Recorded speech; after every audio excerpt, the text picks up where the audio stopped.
I'm going to introduce you to a man who doesn't like being introduced in public. He's a very private person.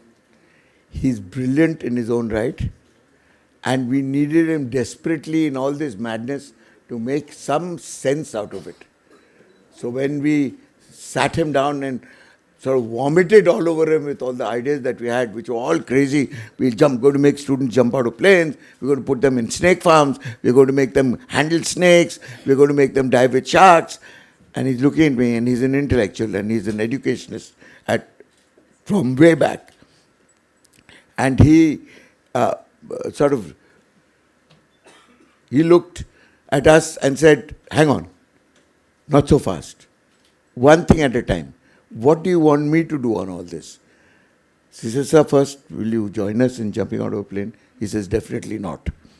He says, I'm a family man, and I've reached a certain age where there's a certain modicum of respectability. I said, that is it. We need your respectability if we are going to get parents to shell out large amounts of money for their children to have a great time in college. Because everybody thinks that if you're having a great time in college, you're not studying. So if you're not studying, then why are we spending so much money on this idiot? Because at the end of it, usko naukri milegi ki nahi? So, and we had promised nothing. We had promised no packages. We had promised no summer training. We had promised nothing. And I said, doctor, he says, are you affiliated to any of the universities? I said, no. He says, then what are you? I said, we're a tribe. We're a clan. So he says, oh. He says, no, but there are 30 years of clan behind you. Because every ex-Genesis person is an alumni. So it's a clan which is very, very tightly knit. So they're all going to help each other eventually. And the jobs are not important because they'll create their own jobs. Because that's the whole idea, that we're going to create entrepreneurs. So eventually, Dr. Mod sat and created a curriculum for us, which was so exciting. Because he did more than the brief. What he did was, he wrote the beginnings of the rules of engagement, which have existed from 1905 in the business of business. And he said, every batch that passes out has to rewrite these rules. Every batch that passes out has to rewrite these rules, because those rules which they rewrite are the future. These rules are the past. These are the rules that are being taught in every other institution in the world today, with no idea that they have to be rewritten. And the only person who I can think of who actually rewrote rules flamboyantly was Richard Branson, which is why we've named a particular block of the part of the Educational Institute after him. I'm trying to get him to come down and address us address this sometime. I don't think he's going to have the time, or we don't have the money. But nonetheless, Richard Branson is actually what we are looking at in terms of the guy who rewrites rules. And failure is not a bad word. Failure is a learning.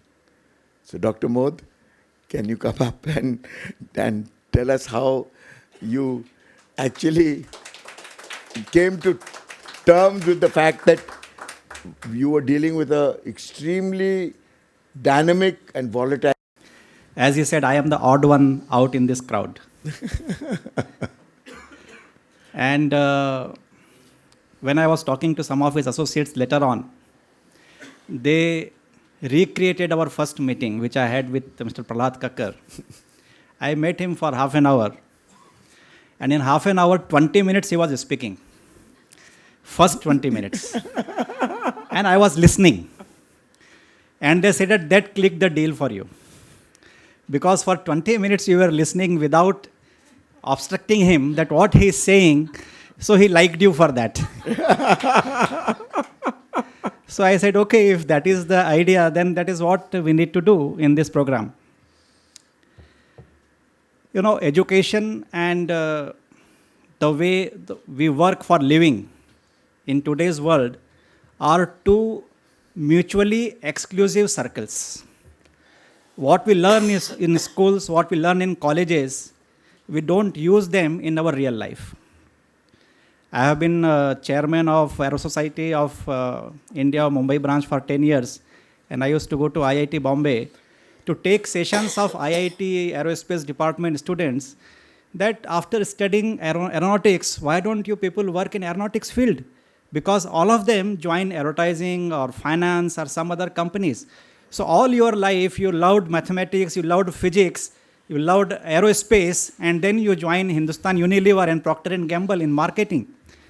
And still 90% of them go and they leave the field of aeronautics. So the idea is that we have to create a curriculum where they use what they learn here. And that was the challenge. That in most of the educational institutions, they teach what we don't use in our real life. You know what we do in our education institution is, बच्चों को हम समझदार बना देते हैं. समझदारी क्या है? Minimum work, maximum pay. You know, I worked with Air India. I shared with him for 25 years, and I did a lot of programs to change the culture in Air India. I did 3-4 corporate training programs where I trained more than 10,000 people 3 times, and I was succeeded in not changing the culture of Air India. So through training programs, you cannot change the way people work. You know, in Air India, they used to say that why we come here is for 2 punch and 1 lunch. And rest is the responsibility of managers to get things done from us.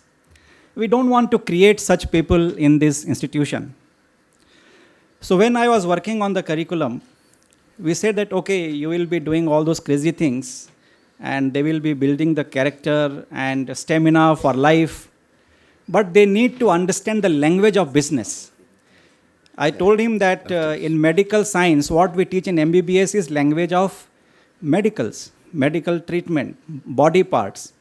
When we teach economics, we teach language of economics. We don't teach actual content, but they become familiar with those particular branches. When we teach people in MBA, we make them familiar with the language of business. They don't know how to conduct business, but they become familiar with language of business.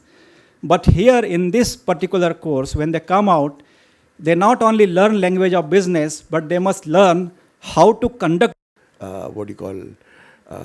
Smiling face, and does all the beaver-like work and keeps everything together and makes sure that the electricity bills are paid, the campus is running tickety-boo, that all the HRD issues are taken care of.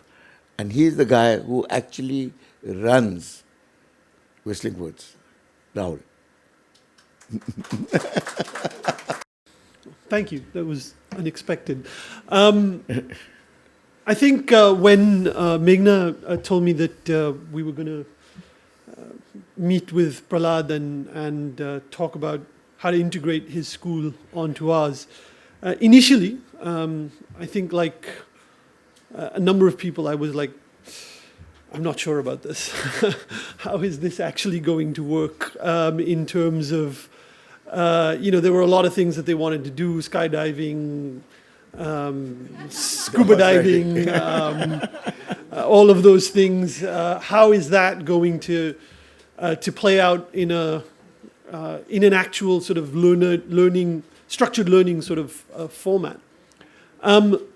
But I realized very quickly after I met Pralhad that, and a lot of the speakers have said the same thing, that is the purpose of the course. The finance, the accounting, the business, all of those things are just, they're the periphery of what students are going to get out of coming to this institution. It is the risk-taking, it's the entrepreneurship, it's the mentorship. And finally, what I hope is that the school will be able to create a new level of entrepreneurs, young entrepreneurs. And we have a lot of students that come to Whistling Woods and they study a whole host of different things. One of the challenges that we find with our students when they finish the course is they themselves go out and become entrepreneurs. Build a brand, they have to sell a product, they have to fit into the profile of the brand. And if they don't understand the business of brands and the value that it creates, then you're dead in the water. So you can be a great filmmaker, but you can't be a great ad filmmaker. Because an ad filmmaker is a different kind of animal. He has to tell a story in 30 seconds, and not only be able to tell a story, but the hero of the story is the brand. So he's always thinking brand, and which is why the brand story and the business of advertising films is a 1-year vertical, which they'll all go through the school of hard knocks. The last person I'd like to come on stage, and she's going to kill me for this, is my wife, who has been badgering me for the last 20 years to do two things: start a school and write a book. So I've been telling her the book is going to be banned the moment it comes out. The school we might be able to temper because they will be able to have respectable staff to be able to counter whatever else I'm teaching them. Mitali.